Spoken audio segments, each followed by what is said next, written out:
I wrote this about a year ago. I have a daughter. I have two kids. I have a son and a daughter.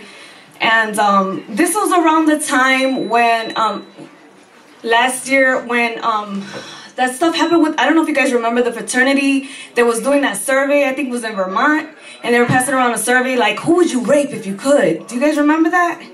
Okay, so that happened. And also there was like a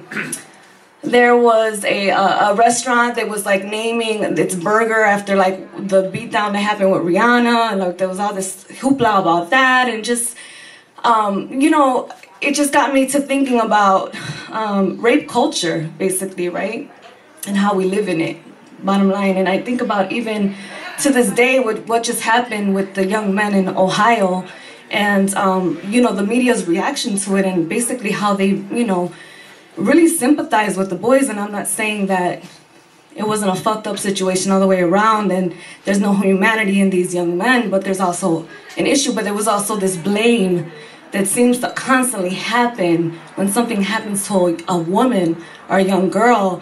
It's always her fault, right? So, you know, we as women were raised with this. And so, you know, we think about, like, you know, I think about like how I'm raising my daughter, and I think about like the messages perhaps that I tell her that subliminally perpetuate this rape culture mentality, even in the name of protecting her. And so this was, it came from that. So this is called A List of Instructions for a 7-year-old daughter in the war zone. And I'm gonna start it off with a haiku from Worcestershire. Does anyone know who she is? She's amazing. So anyway, oops. She wrote this haiku called In Preparation for War. To my daughter, I will say, when the men come, set yourself on fire. Nana, you gotta be careful. Gotta make sure you watch your back and front and face forward at all times. No, you can't wear that skirt, it's too short. Yes, I know it's cute, and that it's your favorite color. No, those skinny jeans are too tight.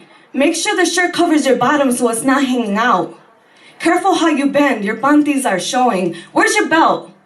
Close your legs, sit right. You don't want people looking there. Don't sit on anyone's lap, especially men. Yes, even him. Yes, I know he's family. Stay away from your daddy's cousin. You know, the one who said you were sexy when you were like 5? Yeah, like that's a compliment? Yeah, him. Don't go to the bathroom alone. Don't smile at anyone on the street.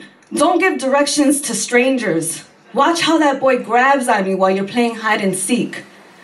Don't put that red color on your nails. That's too grown. That's too inviting. That haircut makes you look a little bit too much like a big girl. You ain't ready. Put a tank top on under that shirt. Yes, I know it's hot, but you know, your nipples are showing a little bit through that material. You gotta be careful. No, you cannot wear a bikini to the beach. This one piece will do. No, you can't wear no pajama pants outside. You know how easy it is to get those off in a split second's time? Company is coming. Don't lay on the couch like that. Sit up. You wanna spend the night by whose house? Doesn't she have a teenage brother? No. Did you see what she's wearing? Don't ever let me catch you wearing that. I know. You're confused. But I'm just teaching you. Because if something happens to you, they will say you deserve it by what you wore, where you were, how you looked, what you allowed. They will laugh at you, call you whore, say you sway too easy. They will create a mockery of you, create surveys of who would rape you if they could, and you'd be on the list. They will cook burgers named after your assault like a shrug, feed your bruises to devouring carnivores. They will shame you over and over and over. So let me start first, because my shaming is a shield. My shaming is as harmless as when I tell another mother, cuidado, be careful, because her beautiful daughter is gonna cause trouble one day. My shaming is sharpening your instincts, your nails, your teeth. My shaming is to keep you out of fantasies, to dress you in fatigues of fighter. My shaming is to keep your innocence intact, to keep a trauma from attack. My shaming is to keep periodicals from spitting your name, to keep your trespasses from creating you pain. My shame is a double-edged sword, making sure you take responsibility for the responses endured. So please, put those leggings away for another day. We don't want anyone getting the wrong message.